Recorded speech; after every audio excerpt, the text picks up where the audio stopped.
Chapter 1. January the 19th, 1940. Kent, England. Tunford Manor was a picturesque estate surrounded by lush and gorgeous nature when the soil wasn't frozen over with snow and the trees weren't barren. Although, with the way the snow had laid itself upon the trees and the manor's rooftop, it looked like a Christmas card, something out of an art gallery, and it was the perfect bout of inspiration for one inclined to the life of an artist, such as Christopher Hessel was. He was a stage actor, a dramatist, librettist, a poet, an author, and occasionally the writer of songs, though he and Stephen both swore they sounded like a pair of cats on their last legs in regards to singing. If you gave both of them enough wine, they certainly could carry a tune, such as he recalled some summers ago. He'd been entertaining Morna and Stephen both. None of their respective children had been born, and they were spending a holiday in the countryside.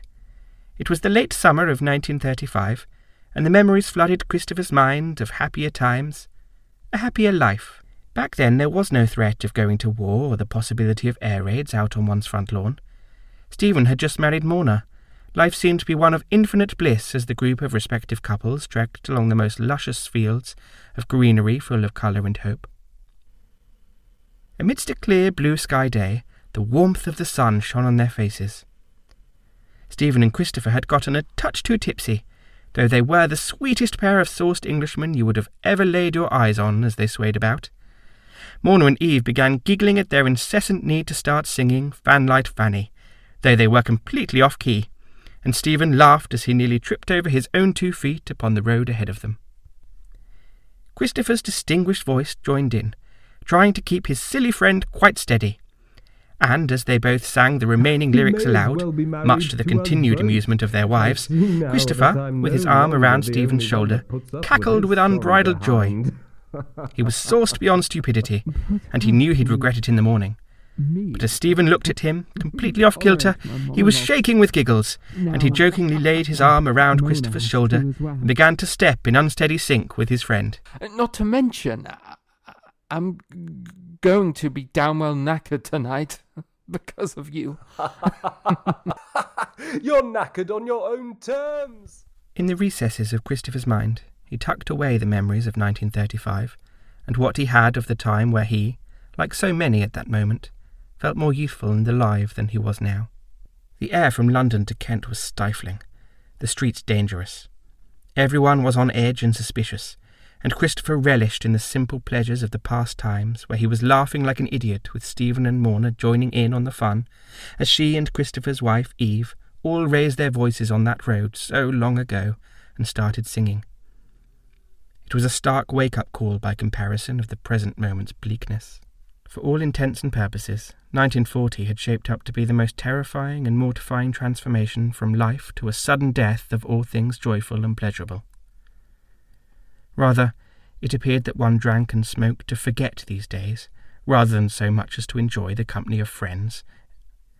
There were limits in the gathering of groups. Everyone must keep to themselves. Society felt divided and disjointed. At present, from his cream-coloured sofa, in a hazy smoke-infused atmosphere that stank of cigarettes, savoury pies and fresh coffee, Christopher's dark eyes drifted from the empty pie plates on the coffee table to watching as Stephen stood with his back turned and arched in a hunched-over position near the fireplace. He was positioned as if he'd had 100,000 bricks upon his back. The firelight enveloped his face. He stood brooding with his arm against the mantelpiece, with his head bowed, his shoulders heavy and sullen. Even from his often charming side profile, he had a distant glint of melancholy expressed in his dark brown eyes that suggested he was barely sleeping. And he was a far cry from the man that Christopher had known some time ago. The carefree and gentle-hearted man was in a battle against the darkness, which no longer loomed beyond his home, but had made it to his very doorstep. Gilda, for your thoughts? What? You were saying something about the air, and then you just stopped. Was I? He fell silent for a moment or two. His voice trailed off, and his cold gaze seemed to linger without much departure from the pyre of the fireplace in front of him, as he took a long inhale of his cigarette and exhaled smoke. He coughed, and cleared his throat with a swig of the drink from his coffee cup upon the mantel. He collected himself, reflected, and got his thoughts in order, Well, briefly turning his gaze back towards Christopher, who sat at the sofa against the window, looking relaxed despite the clear and obvious tension in the air. I tend to prattle on, as you know. And I'm inclined to listen and indulge you.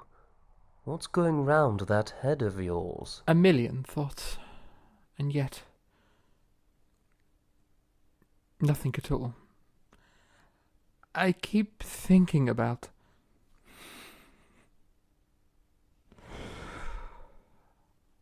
how different things are. How dark it's grown, and what hell waits beyond the doors to the realm of Orpheus himself.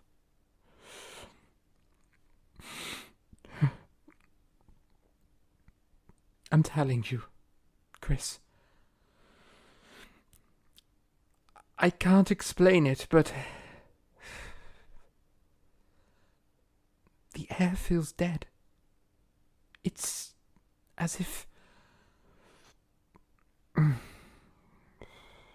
we've all fallen asleep, and yet we're awake at the same time. You're not wrong. I've felt it too. Would you care for more coffee? None. I've got plenty still. A question to pose to you then, my friend. Certainly. Shoot straight with me, Chris. Does Morna share your sentiment? Have you discussed this? Entirely. But she's of strong enough stock, you know. She can adapt to anything. She remains, as ever, faithful and individualistic. She is, but what about you? I feel my life shall change completely when the time comes. But Lord, listen to me. I'm speaking as if it hasn't already shifted.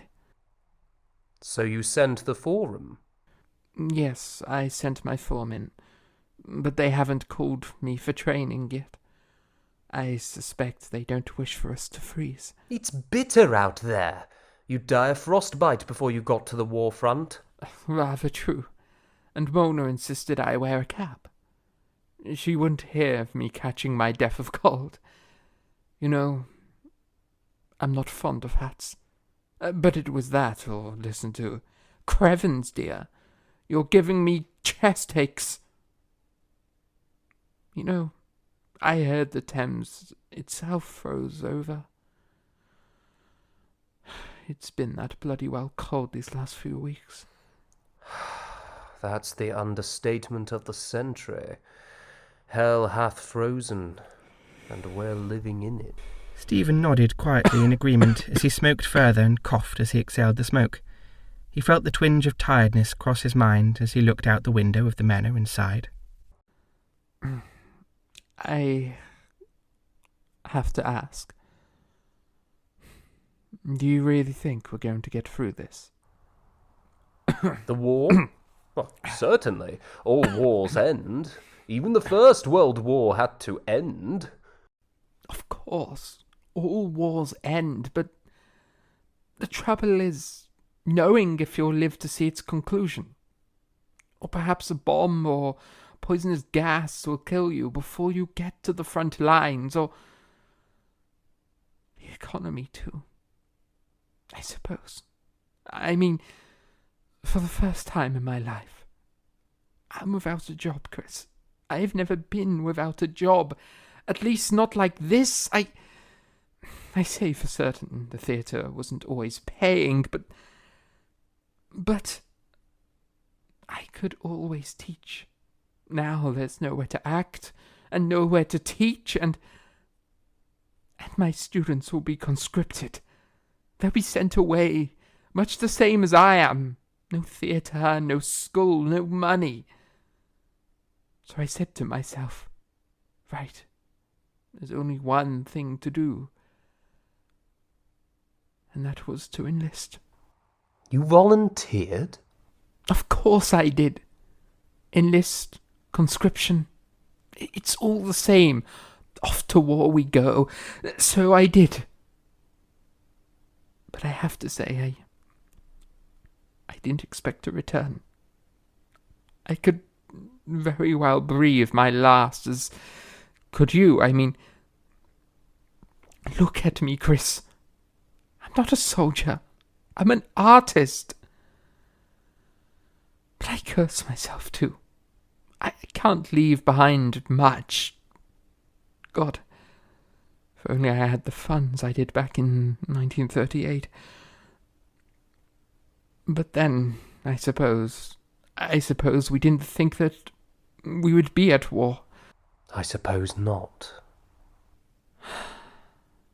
Nay, it's worse.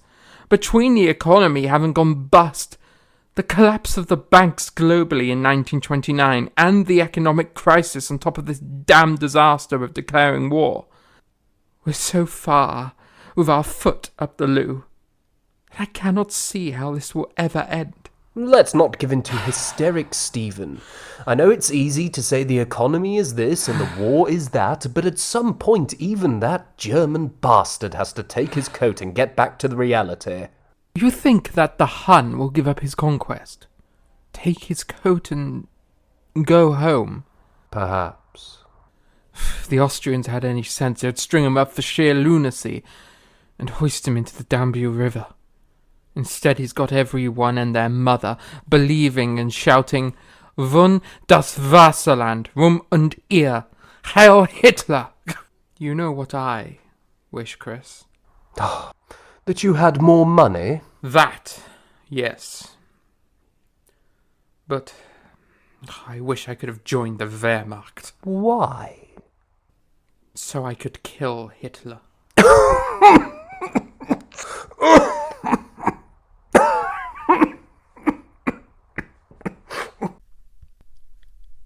Stephen sat forward in the chair, tapped his foot against the floorboards furiously, shook his head, and gave Christopher a stern gaze.